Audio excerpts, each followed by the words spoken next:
Hello everyone, कैसे हैं आप सभी।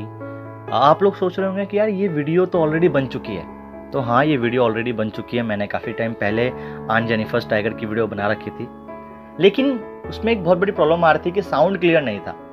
और मुझे भी ये बात लगा कि हाँ, उसमें साउंड क्लियर नहीं है, इसलिए मैंने सोचा कि एक बार और इस वीडियो को बना लेते हैं। तो गाइज़, ये पोयम काफ़ी अच्छी है, आपको मज़ा आएगा। तो बिना टाइम वेस्ट करे स्टार्ट करते हैं। Aunt Jennifer's tiger by Adrienne Rich. Aunt Jennifer's tiger prances across a screen. मतलब आन जेनिफर का टाइगर पर्दे पर उछल कूद कर रहा है। कोई टाइगर पर्दे पे कैसे उछल सकता है भाई? तो एक्चुअली आन जेनिफर ने टाइगर को इस तरीके से बनाया है कि लग रहा है कि वो पर्दे पे उछल कूद कर रहा है। Bright topaz denizens of a world of green, जो काफी ब्राइट है, काफी टोपैज है। टोपैज इन द सेंस जो बेसिकली टाइगर का जो कलर होता है उसी को टोपैज कलर बोलते हैं। तो काफी चमकीला कलर है उसका, जो उस ग्रीन वर्ल्ड का निवासी है। मतलब उस पूरे पर्दे पे सिर्फ और सिर्फ टाइगर ही छाया हुआ है, वो ही निवासी है उस पूरे पर्दे का। They do not fear the man beneath the tree. उससे कोई फियर नहीं है भाई उस इंसान से जो पेड़ के नीचे बैठा हुआ है।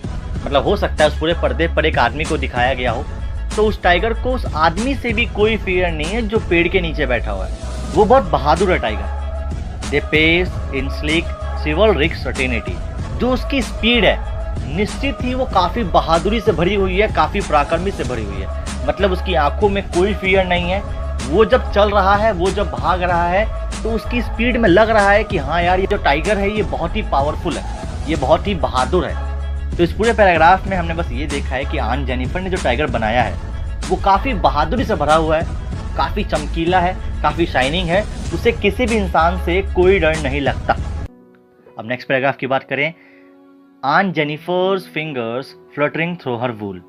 लेकिन आन जेनिफर जो इस टाइगर को बना रही हैं, आन जेनिफर की जो उंगलियां हैं वो उस वूल पे, वो उस ऊन पे कांप रही हैं।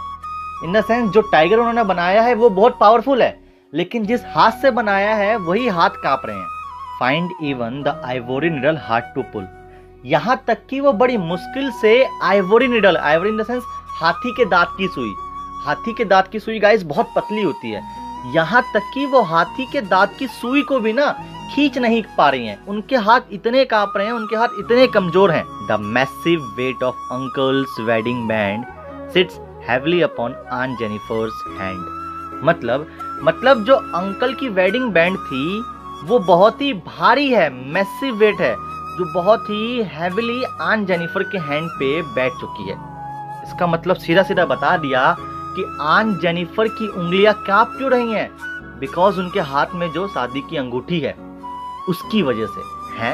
शादी की अंगूठी की वजह से हाथ कैसे कांप सकता है? तो बेसिकली ये दिखाना चाह रही है पूरे पोयम में एड्रियन रिच कि जो आंट है उनको बहुत बिटर एक्सपीरियंस मिला हुआ है अपनी शादी से, उनको बहुत बिटर एक्सपीरियंस मिला हुआ है अपने हस्बैंड से, इसीलिए उनकी उंगलियां कांप रही हैं। इसलिए नहीं कांप रही कि वो बूढ़ी हो चुकी है, नहीं, बूढ़ी नहीं हुई वो, पर वो बहुत डरी हुई है, उनके पास बहुत बिटर एक्सपीरियंस है। क्या दिखा रखा है? The massive wait.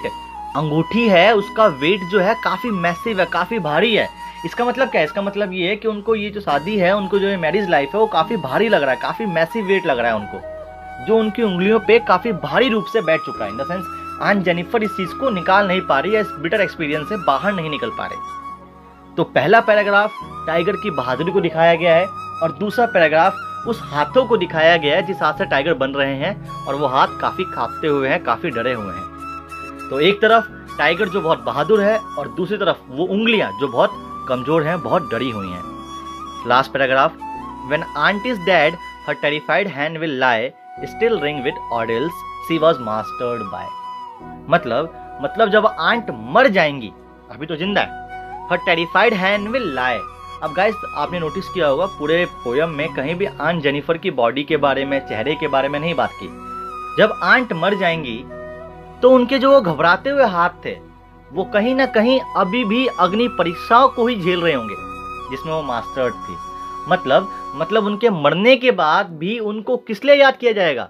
उनके मरने के बाद भी उनके हाथ को उनको सिर्फ और सिर्फ इसलिए याद किया जाएगा कि उस बेचारी ने बहुत ही सारी अग्नि परीक्षाएं झेली हैं। लेकिन जो टाइगर उन्होंने पर्दे पे बनाया था वो आज भी उसी प्राउड के साथ, उसी घमंड के साथ और बिना किसी हिचकिचाहट के कूदता रहेगा, भागता रहेगा। तो हमने क्या देखा, हमने देखा कि एक तरफ जो आन जेनिफर मरने के बावजूद भी उनको घबराते हुए ही याद किया जाएगा कि यार वो बहुत घबराती थी, बहुत डरती थी, और दूसरी तरफ कभी भी देख लो उस टाइगर को, वो कहीं ना कहीं भागते हुए ही और अनअफ्रेड ही दिखाई देगा। तो गाइज ये पोयम क्या कहना चाह रही है? तो ये पोयम एक महिला के इनर फीलिंग को बता रही है कि अंदर से वो अपने आप को टाइगर फील कर रही है, लेकिन because of bitter experience of marriage life वो काफ़ी डरी हुई है। मरने के बावजूद भी उनको याद किया जाएगा कि वो बहुत डरी हुई रहती थी, लेकिन जो टाइगर उन्होंने बनाया है वो काफ़ी बहादुरी के साथ, काफ़ी घमंड के साथ, बिना किसी डरे हुए भागता रहेगा। तो ये पूरी कहानी कहीं ना कहीं डोमिनेटिंग मेल सोसाइटी के ऊपर दिखाई गई है। आई होप आपको ये पोएम समझ में आई होगी, और अगर समझ में आया है तो भैया लाइक वाइक कर दो, शेयर वेयर कर दो। चलिए बाय, टेक केयर।